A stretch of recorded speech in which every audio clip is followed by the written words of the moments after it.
A Diary of Mystic Arts Apprentice. My personal awakening will never be revealed as it involves other individuals who do not wish to be mentioned.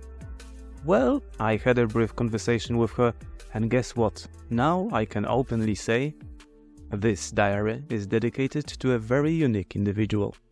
Justyna, thank you. Everything written below is complete fiction and nothing here is true. Part 4. Meeting my parents. We are back on the ground. Passport control took around 45 minutes. And we are outside. Parents waiting. Another 100 kilometers and we'll be able to get some rest. At this very stage, I have to inform you, dear listener or reader, that interactions with my current parents are quite complicated and, technically speaking, non-existent for the last couple of years. Why, one may ask? At this initial stage, I will just shortly describe my parents as individuals missing the thing called unconditional love.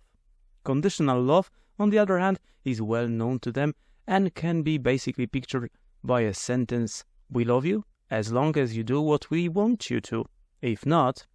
Well, let's get back to the way from the airport. My hometown is small for Polish conditions, and some would describe it as a middle of nowhere.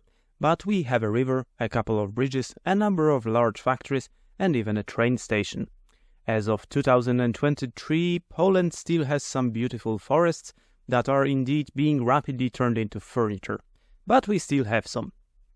My father hates driving in general, but driving outside his driving hours, which is between 11 o'clock in the morning and 5 o'clock in the evening, he hates it even more. And as it was in the middle of the night, when we were on the road and 100 kilometers still remained, I kindly asked him why was he driving 40 kilometers below the speed limit. He angrily replied that there are forests and animals, including deer and moose, that are just waiting to get through the front window of the car to execute us all. My senses just came on. I just realized why I left home and my lovely hometown at the earliest possible stage. There are people waiting for bad luck to come and kill them. My parents are a great example of these type of individuals. I have to add that my father is the best out of two of them in this very matter. Anyway, as soon as my senses kicked in, and I do know how to use them, at least for the last 3 or 4 years, in my book, good and bad luck are fully predictable and can be sensed if one knows how to do it. So I began working as a moose detector. My parents believe that I need a consultation at the neurology or psychiatric department of the nearest hospital since I started feeling instead of making assumptions or decisions. Yes, it is possible to stop thinking and just start feeling.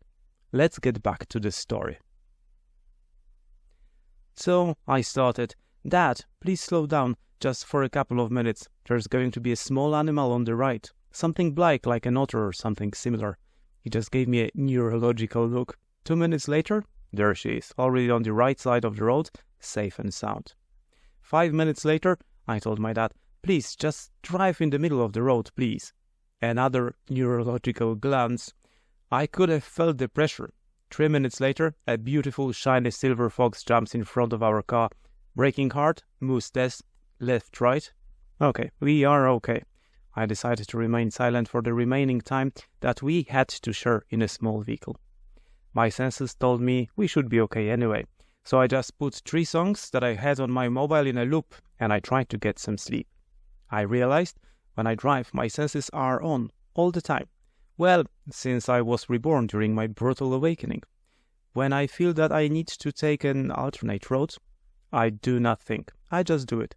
I do not think about extra time or more difficult road, I just take it. Some people are born with all the senses on. Some are born with senses just to lose them in childhood, at school or at home. Some senses are getting polished, others are being demolished, depending on the life path taken by a soul. Nevertheless, each and every being equipped with a full or even partial soul has the ability of sensing instead of calculating. Should we calculate or should we sense? This rhetorical question leads to another question. Do we want to be computers or divine beings entangled with all the elements while navigating our pre-recorded film that we are starring in. We arrived. Time to take a nap. 25 degrees Celsius at 2 o'clock at night, 30 degrees Celsius the next day. That might have been challenging, I thought to myself, after living in Ireland for the last 15 years. End of line.